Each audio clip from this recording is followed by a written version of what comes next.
वो उनकी हत्या हो गई है, आत्महत्या कर ली उन्होंने, तब वो सारा पासा पलट ली कि मालती मेरे पास आई थी। वो रोना रोने लगी कि अब रोना शुरू कर दी कि मालती मेरे पास आई थी, मेरे मदद के लिए आई थी। हम कितनी मदद किए हैं वो तो आप मालती से पूछिए। अब कौन जाए मालती से पूछे, वो ऐसा वक्तव्य दे रही हैं। मतलब ये आप सीधा गोरखपुरिया भौजी पे आरोप लगा रहे हैं कि ये भी दोषी हैं। आरोप नहीं, मात्र जैसा उनका करतूत है, जैसे उनकी करतूत है व्यूअरशिप के लिए, जांच उन पर भी होनी चाहिए और सख्त से सख्त कार्रवाई उनके ऊपर भी होनी चाहिए और उनके ऊपर प्रथम दृष्टया FIR हो और उनसे भी जवाबदेही मांगी जाए इस प्रकरण पे। क्या लग रहा है असली दोषी क्या मालती अपने आप फांसी लगाई थी या कोई किसी को उसको उकसाया गया या कोई लगाया गया है उसके द्वारा? नहीं, ये तो कोई बता नहीं सकता है। अभी जब PM रिपोर्ट सार्वजनिक नहीं कर रहे हैं, जब PM रिपोर्ट आ जाती है तो पुलिस को भी सार्वजनिक करना चाहिए। पुलिस क्यों गोलमाल कर रही है?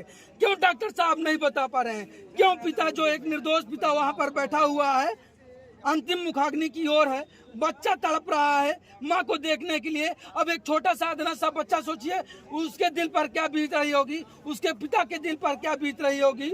और उसका परिवार तो चाहता है कि जो दोषी हैं उनको फांसी की सजा सुनाई जाए। अब मालती चौहान के जो पति थे विष्णु राज, वो यहाँ पे आए हैं नहीं आए हैं? नहीं, अभी घर से कोई आया है कि नहीं आया है? यहाँ पर जो लोग बता रहे हैं कि वो अभी आए नहीं हैं। उनके ना तो कोई घर का, सब फिरौती काट रहे हैं। और जो अर्जुन था वो बड़ा लवर बनता फिर रहा था कि पहले तो मुंह बोला भाई था, फिर कह रहा था कि हम उनके लिए जान दे देंगे, मेरे सम्मान की बात है। तो क्यों नकारा? अब आ जाए सामने मुखाग्नि देने के लिए, अंतिम विदाई तक हजारों की संख्या में, जहां पर कोने कोने से पूरे प्रदेश से लोग आए हैं। वो अर्जुन जो कह रहा था मेरा सम्मान फंस गया है, आज क्यों नहीं दिख रहा है? आप बता दीजिए, मतलब क्यों नहीं दिख रहा है? ये कहीं ना कहीं अर्जुन ही शादी करके रात में, मैं कहूँ तो विष्णु ने रात में शादी कराया और ये दोनों पति नहीं आए यहाँ पे। दोनों नहीं आए, ये दोनों अपराधी हैं, इनको सजा मिलनी चाहिए। ये कोई न कहे कि विष्णु दोषी नहीं है, ये कोई न कहे कि अर्जुन प्रेमी था। प्रेम में किसी की जान चली जाए तो दोषी कौन होगा?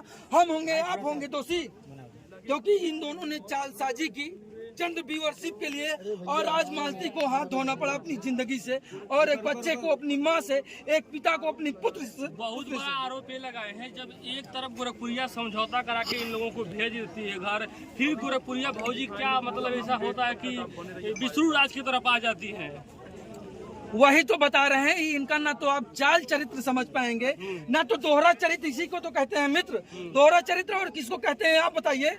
क्योंकि मीठा मीठा का कड़वा थू वही कर रही हैं वो। ये मतलब चंद पैसों के लिए, व्यू के चक्कर में ये सब गेम कर रही हैं। यही है, यही यथार्थ है, यही सत्य है। मैं फिर कहूंगा, गोरखपुरिया भौजी के खिलाफ FIR होनी चाहिए, क्योंकि आप किसी की पर्सनल चीजें सार्वजनिक नहीं कर सकते हैं। यही संविधान कहता है, यही कानून कहता है, और उनके खिलाफ FIR दर्ज होनी चाहिए। और अगर कोई नहीं करवाता है तो मैं स्वयं करवाऊंगा, क्योंकि वो भी इस प्रकरण में बिल्कुल इन्वॉल्व है, जितना कि अर्जुन। क्योंकि उन्हीं के साथ पे वो मीडिएटर बन रही थी ना, गोपनीयता भंग की वही की, और क्या मीडिएटर बन रही थी कि हम चलिए अर्जुन से सुलह समझौता करवा देंगे, कि चलिए अब मालती और विष्णु फिर पहले की तरह रहने लगेंगे।